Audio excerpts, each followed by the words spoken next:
Shalom and welcome to the presentation on Genesis chapter 7 and possibly even 8 if we have enough time, depending how long this takes me. I'm going to start my timer. So when we look at Genesis 7, there's 24 verses. In verse 3, it has omitted the empty, unclean, flying creatures. It doesn't say that.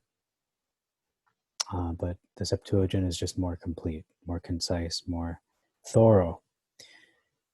One would assume, you could speculate that the reason why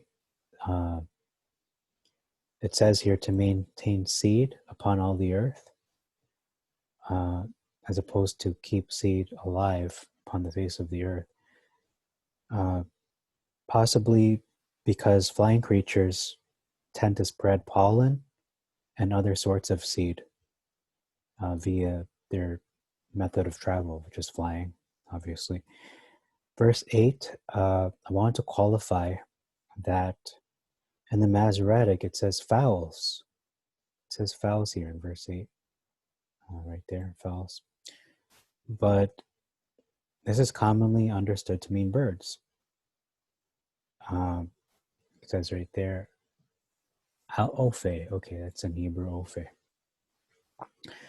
And then the Septuagint doesn't say that. It reads flying creatures throughout the text. This will then include bats and other non-bird flying creatures.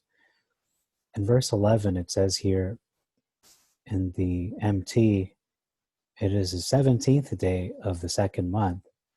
The Septuagint reads the 27th of the second month. So that's a difference there. What is the significance of this date? Well, in the MT, that's 2 days after the second Passover. The Septuagint, on the other hand, would place this day, the 27th of the second month, would be 2 to 3 days before the new moon of the third month. Verse 14, it translates the fowls or the flying creatures finally as flying bird. It's the first time it says flying bird instead of flying creatures. And then finally, the last verse we're looking at in this chapter is Elohim shut the ark outside of him, outside of Noah. Whereas in the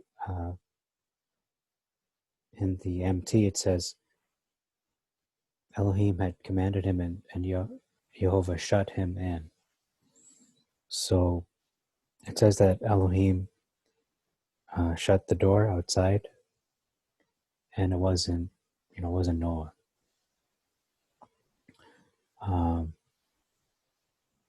Okay, so now we're going to move to chapter 8.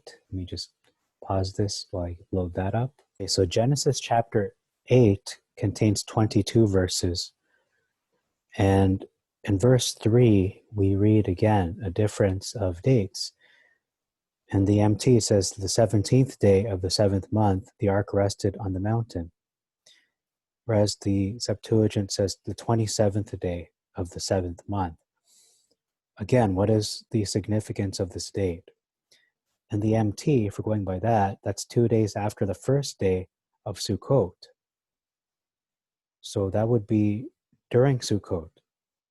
On the other hand, the Septuagint would place this event 5 days after the 8th day, Shemini Atzeret. Either way, both the start of the flood and the end of the flood, they connect to the Moedim, beginning in the middle of the spring festivals and ending during or after the fall festivals. Jasher, the book of Jasher, chapter 6, verse 39, concurs with the Septuagint and actually says it took place in the 27th day of the 7th month. In verse 13, I noticed the Masoretic focuses more on the land. It says here, behold, the face of the ground was dry, whereas the Septuagint focuses more on the water. It says Noah saw that the water had subsided from the face of the earth. I notice as well in verse 14, both texts agree with this date here. It finally says in the MT, the second month on the 27th day, the earth dried. Okay. Whereas it said just previously in verse 3, the waters were turned off. In verse 4, actually. The ark rested in the 17th day of the 7th month, but it says that the waters dried in the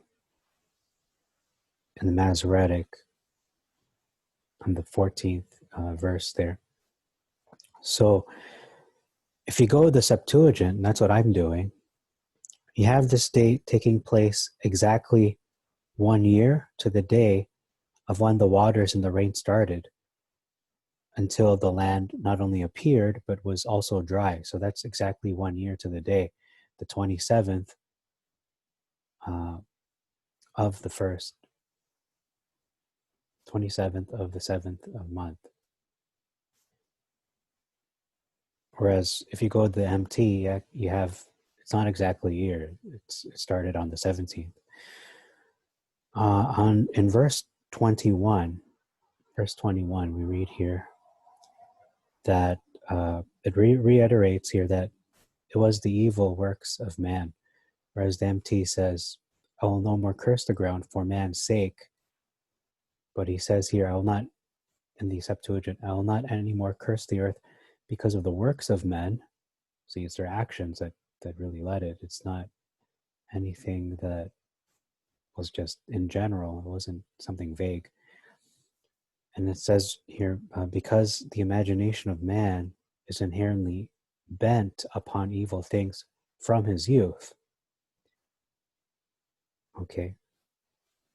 Now, if you look at the MT, it says here, the imagination of man's heart is evil from his youth.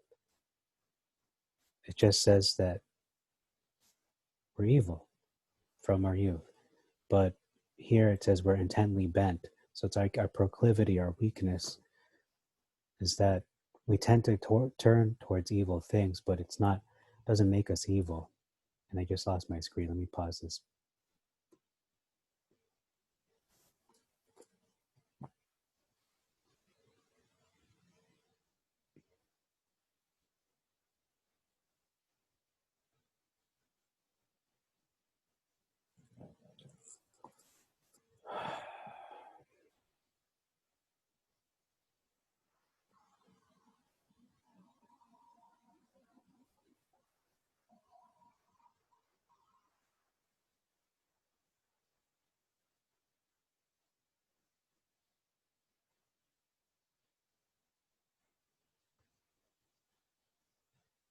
Okay.